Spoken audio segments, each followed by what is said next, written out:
কি বললে? আর 1 মাসের সময় চাই? তোর বাপের রাজ্যত্ব পেয়েছিস নাকি রতন? মহাজন মশাই, দোহাই আপনার, এবার গাঙ্গে মাছ একদম কম। যা 2-4টা পাই তা বেচা চাল কিনতেই সব শেষ হইয়া যায়।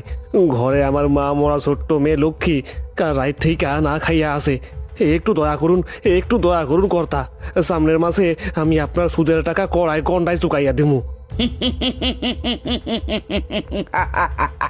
দয়া? হ্যাঁ, হরিনাথ মহাজন ব্যবসা করে রে ভিখারি, দয়া ধর্ম করে না। টাকা যখন নিতে এসেছিলি তখন তো খুব হাত জোর করে বলেছিলি, কথা জালের সুতো কিনবো, টাকাটা দেন। এখন টাকা ফেরত দেওয়ার বেলায় তোর মেয়ে দোহাই দিচ্ছিস? হ্যাঁ, ভালো ভালো ভালো। না কর্তা, মেয়ের দোহাই না, সত্যি বলছি, আমার জালে একদম মাছ উঠতেছে না। আমারে আমারে আর 20টা দিন সময় দেন। চুপ কর হারামজাদা! তোকে আমি 20 দিন কেন, 20 ঘন্টাও সময় দেব না।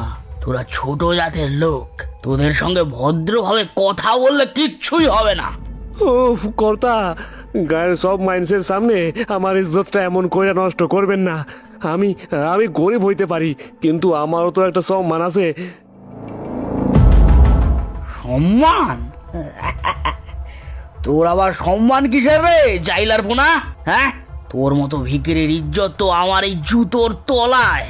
তোকে আজ আমি এই চণ্ডী মণ্ডপে থামে বেঁধে জুতো পেটা করব, তবে তোর শিক্ষে হবে।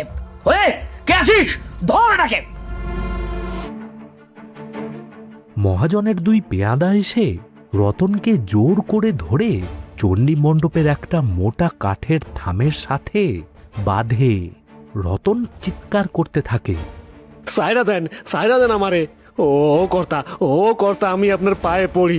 আমার মেয়েটা শুনলে মইরা যাবো কর্তা। আমারে আমারে এই অপমান কইরেন না। তোর মেয়ে মরলো আমার কি রে? টাকা দিতে পারবি না তো তোর মেয়েকে বাজারে বেচে আমার টাকা শোধ কর।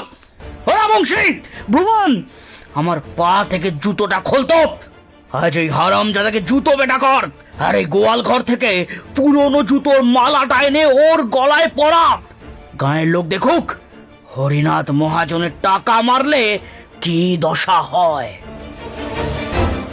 বংশী আর ভুবন মহাজনের হুকুম পেয়ে নিজেদের হাতের জুতো দিয়ে রতনকে সজোরে মারতে শুরু করে।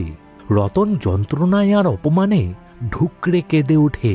কিছুক্ষণ পর বংশী একটা ছেঁড়া নোংরা জুতোর মালা এনে রতনের গলায় পরিয়ে দেয়।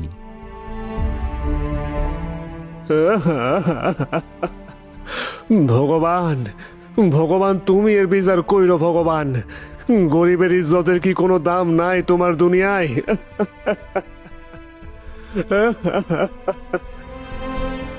গ্রামের মোড়ল নিতাই আর অন্যান্যরা দাঁড়িয়ে সব দেখছে।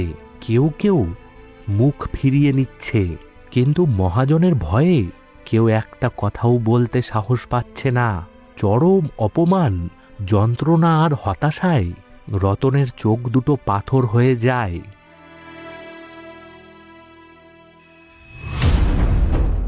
পরদিন ভোরবেলা গ্রামের আকাশটা কেমন যেন গুমোট। হঠাৎ গ্রামের রাস্তা ধরে নিতাই হাঁপাতে হাঁপাতে দৌড়ে আসে।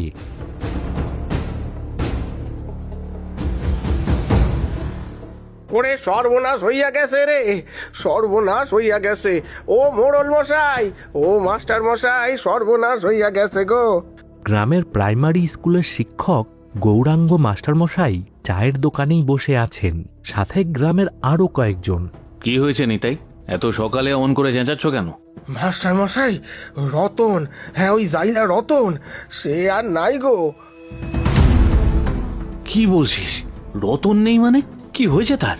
মহাজনের ওই বড় দিঘির পাড়ে ওই মস্ত আম গাছটায় গলায় দড়ি দিয়া ঝুলতাছে রতন।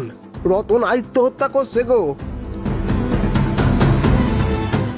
খবরটা শোনার সাথে সাথে পুরো গ্রামে যেন বাজ পড়ে। সবাই দৌড়ে যায় মহাজনের দিঘির পাড়ে।